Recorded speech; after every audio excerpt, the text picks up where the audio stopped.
नमस्कार प्यारे बच्चों, आज है दिनांक 25/9 वर्ष 2021। एट H1 एंड H2 में मैथ्स प्रकीर्ण प्रश्न संग्रह 1 चल रहा है और इसके ये 13वां सवाल जो था गुणनखंड कीजिए, ये मैं करा रहा था और मुझे लगता है मैंने सिर्फ एक ही सवाल अभी तक कराया है, राइट। हाँ, तो चलो इसका दूसरा सवाल भी कर लेते हैं। तीसरे का दूसरा, मैंने बोला है कि ये सब सवाल बहुत इम्पोर्टेंट हैं क्योंकि ये सब 9th और 10th में भी मिलने वाले हैं। हाँ, तो अब इसको देखो कैसे करना है। सबसे पहले एक्स स्क्वायर का जो भी ये होगा गुणांक होगा उसको ये लास्ट वाले नंबर में गुणा कर देना है। जैसे यहाँ 1 है तो 1 का 80 में गुणा करो तो 80 आ जाएगा। अब 80 का गुणनखंड करो, लेकिन दोनों गुणनखंड ऐसा होना चाहिए कि माइनस करने पे 2 आए। हाँ बताओ। 10 अट्ठे 80, वेरी गुड। और 10 और 8 को माइनस करेंगे 2 आ जाएगा।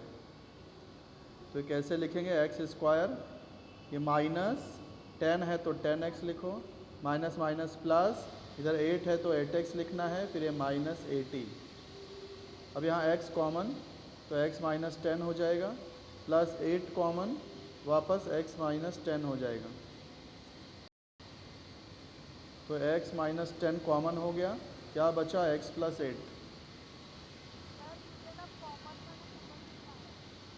अच्छा ठीक है, इन दोनों में कॉमन देखो क्या है। इधर भी एक्स स्क्वायर, मतलब देखो नहीं समझ में आता तो साइड में लिख लिया करो। जैसे एक्स स्क्वायर है तो एक्स स्क्वायर का मतलब एक्स एक्स, और इधर 10x, और इधर क्या है 10x, मतलब 10 इंटू एक्स।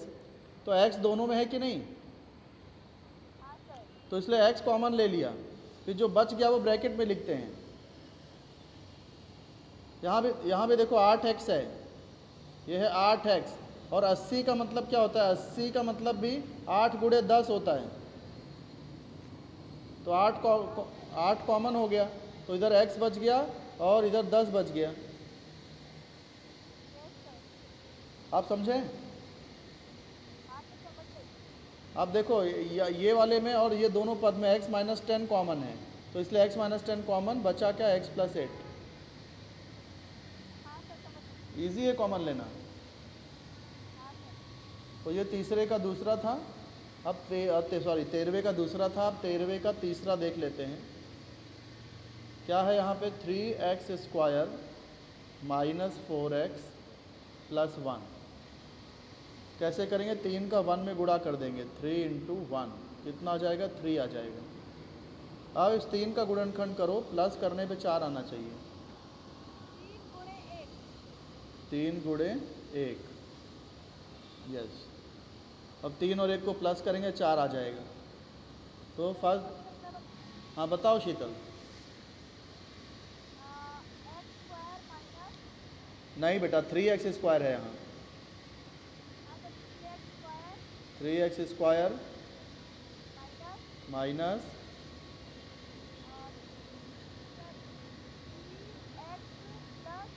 3x प्लस क्यों आएगा?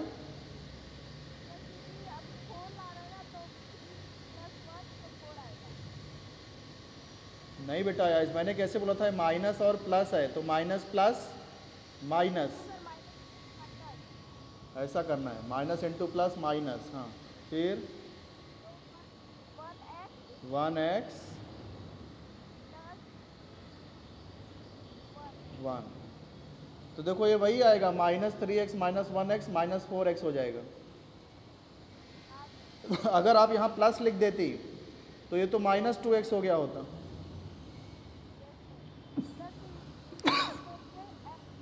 क्या कॉमन है? सिर्फ x कॉमन है। 3x कॉमन है, क्या बचा?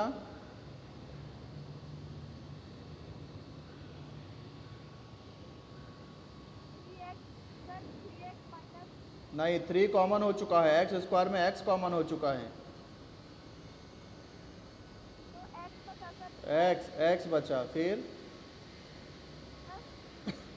फिर ये माइनस है यहाँ, तो ये माइनस, इधर क्या लिखूँ, 3x कॉमन जा चुका है, पूरा कॉमन हो जाता है तो 1 लिखते हैं 1, क्योंकि 1 तो सब जगह रहता ही है ना, 3x इंटू 1 है ही है यहाँ पे, इंटू 1 सब जगह रहता है, तो 3x कॉमन तो भी 1 बचता है। फिर ये माइनस है तो माइनस, फिर 1 कॉमन, नहीं प्लस नहीं करना है बेटा, देखो हमने माइनस कॉमन लिया है। देखो प्लस का मतलब क्या होता है, माइनस इंटू माइनस प्लस होता है, माइनस इंटू माइनस प्लस होता है। हमने एक माइनस कॉमन ले लिया है, तो क्या बचा, माइनस बचा ना, हाँ आगे,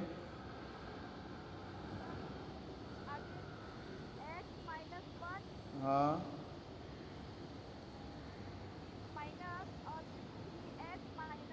माइनस नहीं लगेगा बेटा, डायरेक्ट ब्रैकेट लगाना है, 3x माइनस 1, माइनस बीच में नहीं लगाना, रॉन्ग हो जाएगा लगा दिया तो 13वें का दूसरा तीसरा भी हो गया, मतलब 13वां सवाल पूरा कंप्लीट हो गया अपना। अब आगे बढ़ना पड़ेगा। 14वां सवाल, एक टेलीविज़न सेट की कीमत 50,000 रुपये है। यदि दुकानदार ने सेट 15% छूट देकर बेचा हो तो ग्राहक को कितना मूल्य देना पड़ेगा। तो छूट 15% छूट निकाल लेते हैं, है ना। देखो 14वां सवाल, टीवी सेट की कीमत, टेलीविज़न सेट की कीमत, टेलीविज़न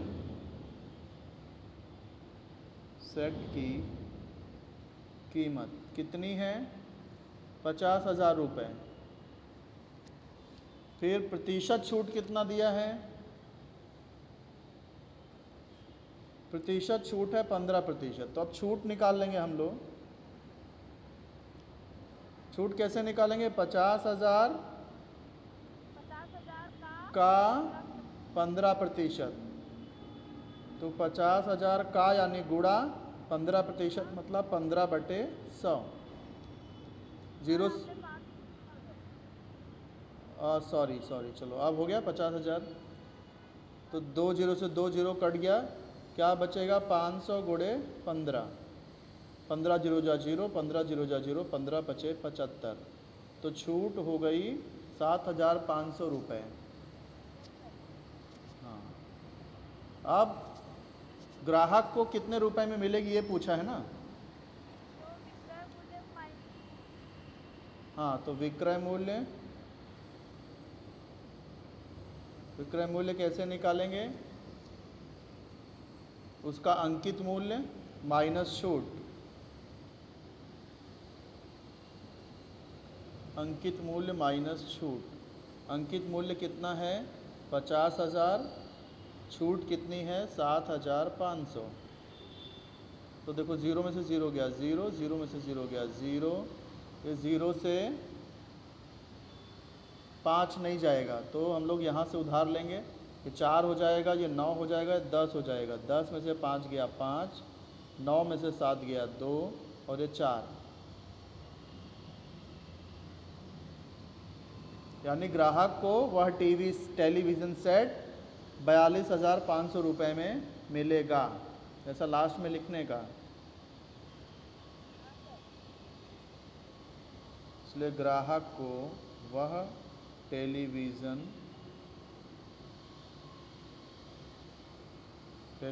सेट 42,500 रुपये में मिलेगा। तो यहाँ पर ये प्रकरण प्रसंग 1 का 14वां सवाल भी समाप्त होता है। समझ गया हो तो आगे बढ़ा जाए, ना समझा हो तो फिर से समझाऊँ। समझ गए, तो अब आगे बढ़ते हैं 15वां सवाल। राजा भाऊ ने अपना फ्लैट दलाल के जरिए वसंत राव को रुपए 88 लाख में बेचा। दलाल ने दोनों से 2% दर से दलाली ली, तो दलाल को कुल कितनी रकम प्राप्त हुई? तो कैसे करेंगे? 88 लाख का 2%। हाँ, 88 लाख का 2% निकालेंगे और उसका डबल कर देंगे, क्योंकि दलाल दोनों से दलाली ले रहा है ना। तो 15वां सवाल, फ्लैट की कीमत कितनी है? 88 लाख है। 88 लाख, 1 2 3 4 5, 88 लाख रुपए हैं। फिर दलाली कितनी है? 2%। दलाली है 2%। तो अब हम दलाली कितने रुपए होगी वो निकाल लेंगे। तो 88 लाख का 2%,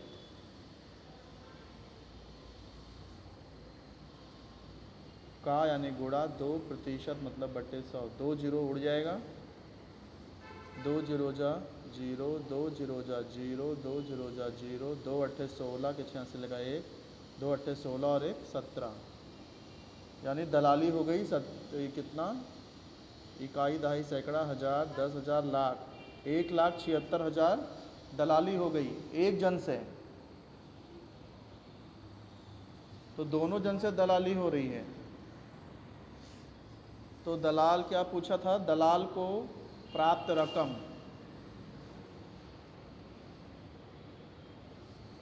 तो दलाल को प्राप्त रकम, तो दलाल जो है राजा भाऊ से भी 2% दलाली लेगा और वसंत राव से भी 2% दलाली लेगा। तो राजा भाऊ से दलाली, राजा भाऊ से प्राप्त दलाली प्लस दूसरा कौन था? वसंत राव, वसंत राव से प्राप्त दलाली। तो राजा भाऊ से भी 1,76,000 और वसंत राव से भी 1,76,000। कितना हो जाएगा? 0 + 0 0 0 0, 6 6 12 के 2 हंसे लगा 1, 7 7 14, 1 15 के 5 हंसे लगा 1, 1 और 1 2 और 1 3, यानी 3,52,000 रुपये दलाल को प्राप्त होंगे दलाली के रूप में। समझ में आई बात? किसी कोई डाउट हो तो बोलो। ठीक है। फिर है 16वां सवाल, चतुर्भुज ABCD समांतर चतुर्भुज खींचिए, इसमें DC 5.5 सेमी है, कोण D 45 डिग्री है और AD 4 है। 16वां, चतुर्भुज ABCD समांतर चतुर्भुज है।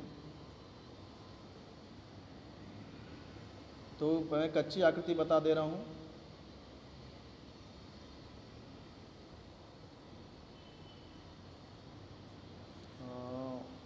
इसमें D 45 डिग्री दिया है, मतलब D न्यून कोण पे ही आना चाहिए, यानी इधर D ले लेता हूँ या फिर D इधर भी ले सकते हैं। तो ये हो जाएगा ABCD। इसमें CD की लंबाई 5.5 सेमी है, कोण D 45 डिग्री है, AD 4 है, 4 सेमी है। इस प्रकार समांतर चतुर्भुज है। तो जब ये साइड 4 है तो इसके सामने वाला भी 4 सेमी होगा। ये 5.5 है तो ये भी 5.5 होगा। ये D 45 है तो B भी 45 डिग्री होगा, सम्मुख कोण। ऐसा आप लिख सकते हो, यहाँ AB और DC दोनों बराबर होंगे 5.5 सेमी। ऐसे ही ये BC और AD ये दोनों बराबर होंगे 4 सेमी। कारण समांतर चतुर्भुज की सम्मुख भुजाएं, यह समांतर चतुर्भुज का गुणधर्म, समांतर चतुर्भुज का एक गुणधर्म है कि सम्मुख भुजाएं सर्वांग होती। ऐसे ही कोण B और कोण D ये दोनों 45 डिग्री होगा, इसका भी वही कारण, समांतर चतुर्भुज का गुणधर्म। अब हम लोग बड़े आराम से इसको बना सकते हैं। सबसे पहले क्या स्केल से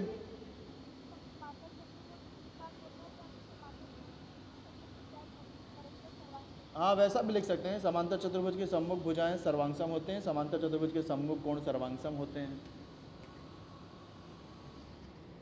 अब इसका रचना कैसे करेंगे, पहले स्केल से BC खींच लेंगे 4 सेंटीमीटर, फिर B पे चांदा रखेंगे और 45 डिग्री का कोण बन जाएगा। फिर B से A कितना है, 5.5 है, तो गोला प्रकार में 5.5 लेंगे और B पे रख के एक चाप खींच देंगे, तो इधर A मिल जाएगा। अब हमको क्या निकालना है, बिंदु D निकालना है। तो देखो D की A से भी दूरी मालूम है और C से भी, A और C दोनों से D की दूरी पता है। तो A पे गोला प्रकार रख के 4 सेंटीमीटर की दूरी लेके एक चाप, और C पे गोला प्रकार रख के 5.5 दूरी लेके एक चाप। जहाँ पे दोनों चाप कट करेंगे वो D मिल जाएगा, और ये इसको मिला देंगे ऐसा।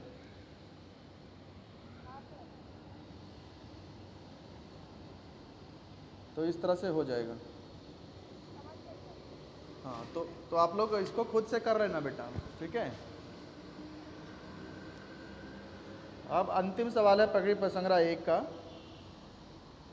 वो है कौन सा, 17वां सवाल।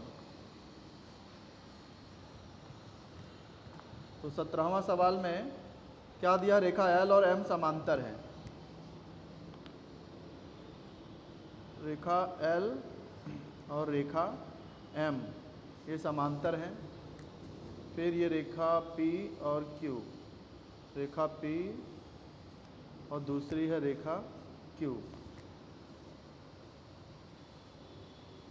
अब क्या दिया, देखो कोण A, इस कोण का नाम A दिया है, फिर इसका नाम C दिया है, यहाँ पे D, ये सब नाम, ये जो नाम कोण के माप दिए हैं वो मैं अपने नोटबुक में लिख रहा हूँ।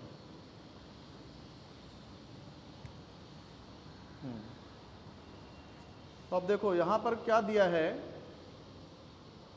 रेखा L और M दोनों समांतर, ऐसे P और Q भी समांतर हैं।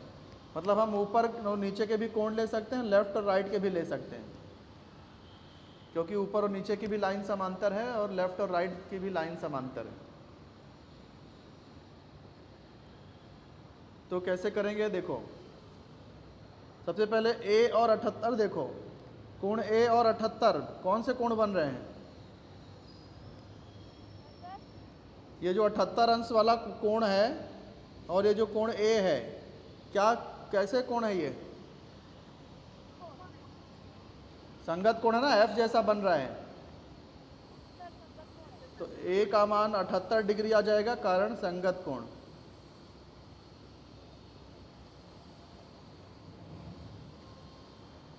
उसके बाद में फिर क्या करेंगे, देखो ये कोण A और कोण B कैसा कोण बन रहा है,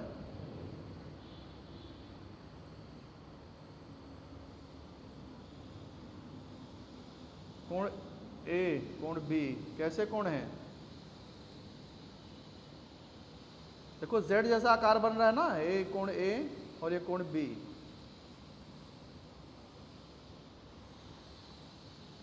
Z जैसा आकार बन रहा है तो एक अंतर कोण हो गया, यस। तो यहाँ B का माप A के बराबर होगा, B किसके बराबर होगा, A के, और A किसके बराबर है, 78 के। तो इसलिए B बराबर भी 78 आ जाएगा, कारण एक अंतर कोण।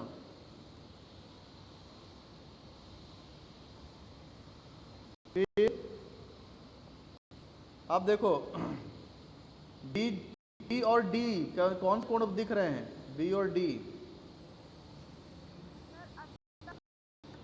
नहीं, B और D X जैसा बन रहा है, देखो X जैसा,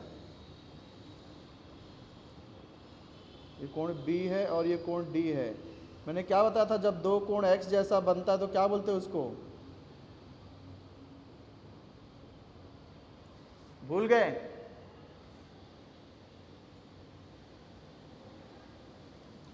जब दो कोण आमने सामने होते हैं, ऐसे X जैसा बन रहा होता है, तो आमने सामने वाले जो कोण होते हैं उसको शीर्षाभिमुख कोण बोलते हैं, और उनके माप बराबर होते हैं। तो D का माप B के बराबर होगा, D बराबर होगा B के, और B किसके बराबर है, 78 के। तो D बराबर भी 78 हो जाएगा।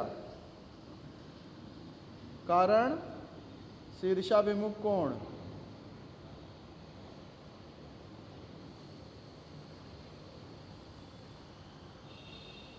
तो A 78 मिल गया, B 78 मिल गया, D 78 मिल गया।